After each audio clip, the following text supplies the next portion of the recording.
Merci mesdames d'être là. Attendez, moi je fais de la relation client, ça, il faut que je vous dise un truc. Vous avez tous des souvenirs certainement incroyables, en tout cas les jeunes de plus de 25-30 ans.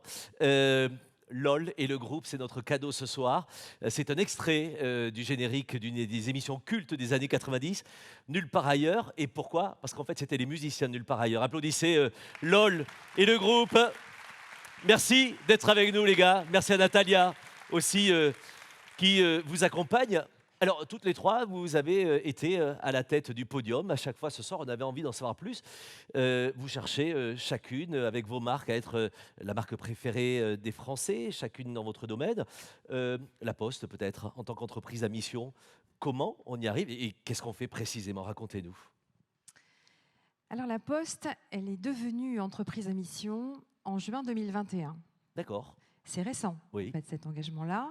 On connaît la Poste depuis longtemps. Et au cœur de ces missions, l'inclusion sociale en fait partie, bien évidemment. Je devrais dire également que nous nous sommes donc véritablement engagés dans le fait de proposer un numérique accessible, frugal, éthique, responsable pour un maximum de citoyens. Dans ce contexte-là, nous avons pris une forme de rôle que je qualifierais d'égaliseur. Alors qu'est-ce que c'est que ça? Oui. L'objectif, c'est vraiment de réduire les différences, les disparités en termes d'accès à ce numérique que je viens de décrire. Et quand on sait que 16 millions de citoyens, c'est l'estimation non pas d'accès facilité au numérique, on se dit qu'il y a un truc à faire. Forcément.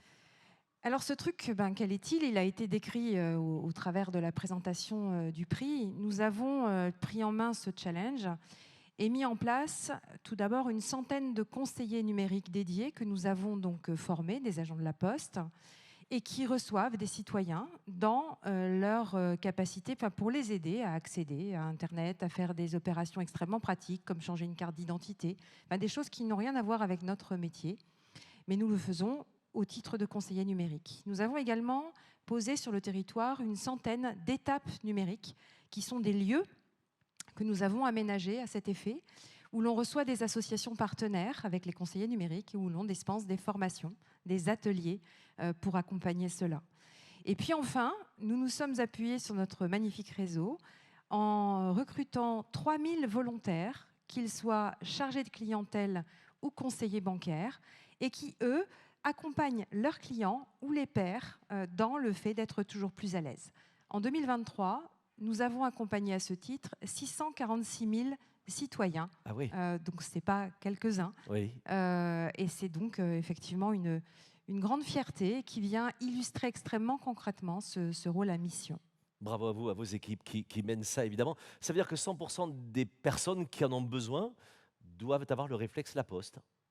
Alors je ne sais pas si c'est 100%, parce que je vous ai dit 16 millions tout à l'heure, sinon on va avoir un petit sujet, mais quand même.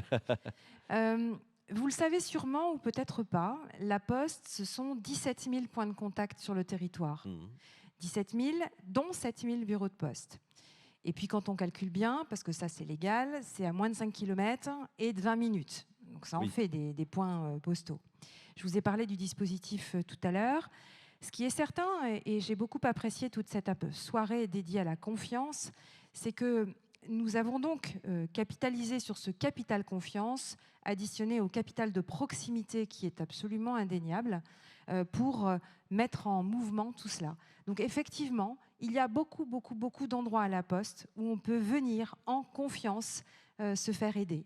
Notre objectif, c'est de dépasser les 646 000 et d'accompagner à l'année 1 million de Waouh. citoyens. Joli objectif. Pas tout seul, certainement. C'est quoi le rôle de l'IA, finalement, dans vos ambitions, dans ce dispositif? Sans humain, c'est moins bien. On vient de le voir également. Nous utilisons l'IA dans bon nombre de nos processus depuis déjà longtemps. L'IA générative est en POC, nous aussi on aime bien les POC, il y en a à pas mal d'endroits. On l'utilise pour optimiser nos processus, mais surtout pour véritablement accompagner nos collaborateurs dans le fait d'être augmentés d'IA Hmm. pour apporter toujours plus d'écoute et de proximité. Parce que définitivement, c'est vraiment l'esprit de la promesse relationnelle qu'on a évoqué brièvement tout à l'heure, que l'on remet aussi au cœur de cette IA, parce que l'association des deux, ça fera cette préférence que nous recherchons. Bien sûr. Et on va comment ça peut être utile évidemment, facilitateur, un moyen de renforcer la confiance de vos clients. Mais on sait tous qu'il n'y a pas d'IA sans data. Et je me tourne vers vous, Stéphanie Charlet-Meyer, parce que finalement, c'est le nerf de la guerre. Bonsoir à toutes et à tous. Avant de répondre à votre question, j'en profite pour remercier pour le prix. Profitez-en. Air France, on sort de plusieurs années de fortes turbulences et on a maintenu un seul cap pendant toutes ces années, c'était garantir la premiumisation et la montée en gamme. Et ce prix, je pense que c'est la reconnaissance de notre stratégie. Un grand merci aux équipes qui ont porté cette stratégie au quotidien en continuant d'accompagner les clients dans les challenges rencontrés collectivement. Donc un grand merci aux équipes de la relation client pour ce prix. Vous faites de le rappeler ici, bien sûr, qu'on salue vos équipes comme toutes les autres équipes. Revenons sur cette question de la data qui reste le nerf de la guerre. Exactement. Alors, chez Air France, la data, c'est l'ADN. Quelques chiffres. On transporte par jour 100 000 passagers, plus de 1000 vols. Donc, par naissance, on génère une quantité de data considérable. Donc depuis toujours, on a cette chance, on a la data au cœur de nos opérations. Alors on l'utilise aussi bien pour le commercial, revenu management, on l'utilise pour les opérations au quotidien, on fait de la maintenance prédictive. Donc ça fait des années qu'on utilise la data. Et la data client est au cœur de tout. Alors pour avoir échangé plusieurs fois avec des professionnels, on sait que quand on se lance dans l'intelligence artificielle générative, si on n'a pas un socle data fort, oui, on va s'arrêter très vite. Donc, on a eu la chance chez Air France d'avoir ce socle fort. Et donc, ça fait maintenant quelques années qu'on a mis en place ce Customer Data Hub. Donc, on est capable de collecter, de centraliser toutes les interactions que vous, en tant que client, vous pouvez avoir avec Air France. Alors, ça peut être à tout moment, si vous faites une transaction sur le site Internet, si vous voyagez avec nous, bien évidemment, si vous nous contactez par téléphone ou autre. Donc, on collecte toutes ces informations et les met à disposition de façon pertinente pour personnaliser l'interaction avec le client. Mais le gros enjeu maintenant, c'est au-delà de la personnalisation, pour nous, c'est aussi être proactif. Bien sûr. Ne plus attendre que le client nous contacte, être capable d'anticiper quels vont être les services dont il va avoir besoin et prendre les devants. Donc un enjeu très fort. Et on sait que toute cette utilisation de la data, et on l'a redit en permanence, ça ne passe pas sans l'humain. Donc un des atouts forts d'Air France, et une des actions qui a été prise maintenant depuis un certain temps, c'est dès la sortie de ChatGPT ou très peu de temps après, on a mis le ChatGPT interne Air France, une solution privatisée, sécurisée, à disposition de tous les employés. Et l'idée, c'est vraiment de voir qu'on utilise au quotidien l'intelligence artificielle. Et que tout le monde puisse adopter ces solutions. C'est la même question chez vous, chez AXA, forcément. Comment est-ce qu'on amène tous les collaborateurs à adopter ces solutions ? Alors, être au rendez-vous dans les moments qui comptent, c'est l'objet de notre promesse relationnelle, à la fois pour nos clients, mais aussi en tant qu'employeur pour nos collaborateurs. Et dans ces moments qui comptent, bien entendu, les premiers instants, ceux de l'onboarding, sont des moments essentiels. C'est la raison pour laquelle ce programme Welcome at AXA était un peu une sorte d'évidence, évidemment par nature. Donc, l'appropriation, d'une certaine manière, était aisée par nature. Mais c'est plutôt le succès et la réponse aux attentes des nouveaux arrivants qui étaient essentiels. Et c'est vrai que ce programme qu'on a enrichi de manière très forte ces dernières années autour de cette promesse relationnelle et de l'expérience client est un très beau succès que nous sommes heureux de saluer, puisqu'on dépasse les 90% de collaborateurs nouvellement arrivés satisfaits et très satisfaits. Et un collaborateur heureux, c'est forcément un client heureux ? Bien sûr, évidemment. Et donc, tout l'intérêt, évidemment, c'est de travailler cette promesse relationnelle, cette attitude au quotidien. Tout à l'heure, Alice Holzman le soulignait, et on travaille véritablement main dans la main autour de ces programmes. C'est la symétrie des attentions, c'est-à-dire être au rendez-vous et savoir effectivement injecter dans les programmes RH, notamment d'onboarding, ces moments clés. Et c'est ainsi qu'on a développé cette approche immersive 360 qui permet aux arrivants, dès le début, de pouvoir découvrir une agence au plus près, de manière immersive avec un certain nombre de chambres qui leur offrent des écoutes clients, mais aussi bien entendu la déclinaison très concrète de cette promesse relationnelle. Dans un espace virtuel. Exactement, et qu'on travaille dans les équipes RH, finance, clients, ou évidemment dans le business au plus près du terrain. Et je crois que c'est vraiment important parce qu'on le décline tout au long de cette première année, régulièrement avec des communications, mais aussi des rencontres avec les équipes clients pour répondre aux questions, échanger, recueillir du feedback, et c'est une manière très concrète d'accueillir les nouveaux arrivants, de construire la confiance, de construire aussi la compréhension du business et de faire évoluer la culture d'entreprise qui nous est chère. Et encore une fois, on le soulignait, les assureurs ne sont pas natifs orientés clients, et nous, c'est quelque chose auquel on tient définitivement beaucoup, tous ensemble. Et c'est ce qui fait qu'à l'arrivée, toutes les parties prenantes sont gagnantes en fait. Absolument. Et la création de cet embarquement collectif et ce mouvement qu'on a initié maintenant il y a plusieurs mois de cela et qui porte ses fruits, en tout cas on le voit au quotidien auprès des équipes et surtout des clients. Merci de le partager. Stéphanie, je reviens vers vous. Chère France, un des leviers de progression de la relation client, c'est d'écouter plus rapidement et on continue la voix des clients. Alors oui, on a au quotidien des interactions avec nos clients, que ce soit par téléphone, par écrit. Et à chaque fois, c'est une source d'information très, très riche parce qu'ils partagent sur leur expérience, que ce soit positif ou négatif. Donc ça fait partie des cas d'usage de l'intelligence artificielle, c'est pouvoir exploiter beaucoup plus facilement et rapidement toutes ces données et avoir une boucle continue d'amélioration.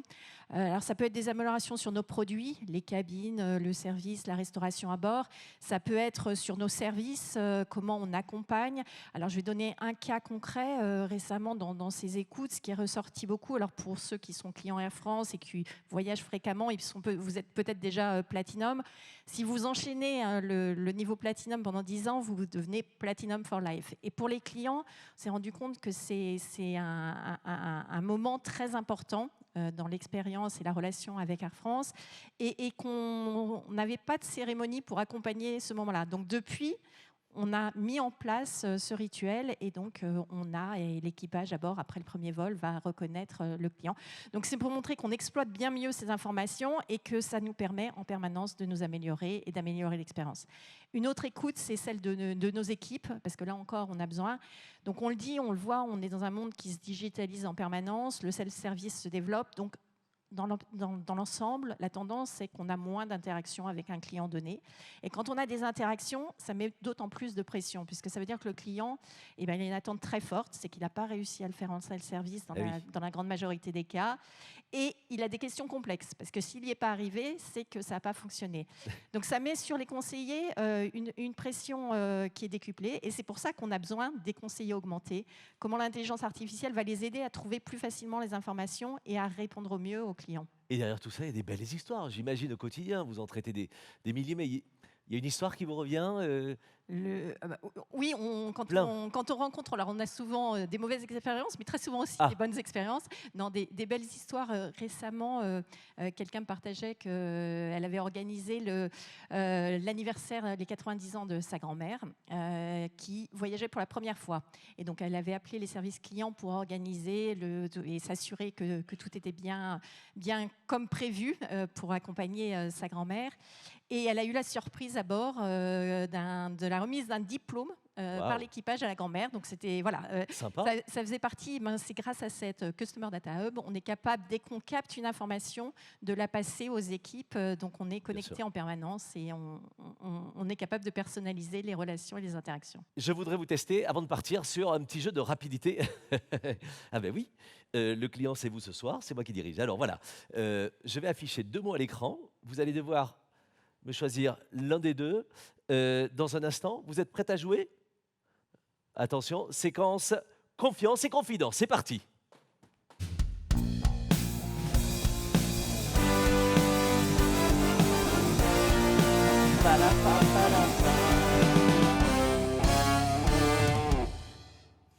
On aurait pu vous allonger comme chez un psy toutes les trois, pour que vous puissiez nous faire des confidences.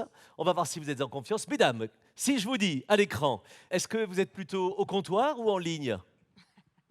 En ligne. Ah. En ligne. Au comptoir. Très bien. Une bière pour moi, s'il vous plaît. Au bureau ou au salon, si on parle de télétravail? Au bureau. Au bureau. Très très bien. Vous avez peur que vos RH soient là et de dévoiler deux, trois Non. trucs et tout? Pas du tout. Au Brésil, bon, télétravail au Brésil, super. Et vous privilégiez le 06 ou l'email dans la relation? Bonne question. Le 06. Ah, les 06. Joker. Ça n'existe pas, madame. Ah. Le Joker n'existe pas.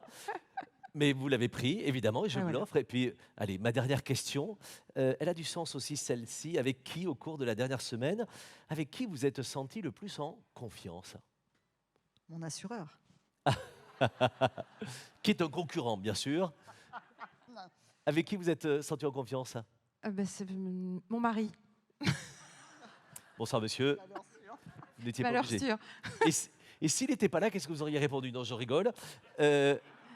Mes équipes, sinon je dormirais mal la nuit, donc mes équipes. Non, Eh la ben, bonne, très, la bonne très bien. réponse, c'est l'équipe, en Mais effet. bien sûr. Mhm. Mais équipe dans le Voilà. couple, équipe avec son Voilà. assureur, équipe Mhm. au boulot, évidemment. Bonsoir, mesdames. Félicitations encore à vous. Bravo à vous, à vos équipes. Attention, en effet. À votre tour maintenant de me répondre, parce que cette question, elle est aussi pour vous. J'aimerais que vous me fassiez une petite confidence. On est contre nous, hein. Il n'y a pas de journaliste, on se régale. Si vous deviez me partager la confidence les uns et les autres, avec qui, au cours de la dernière semaine, vous êtes senti en confiance?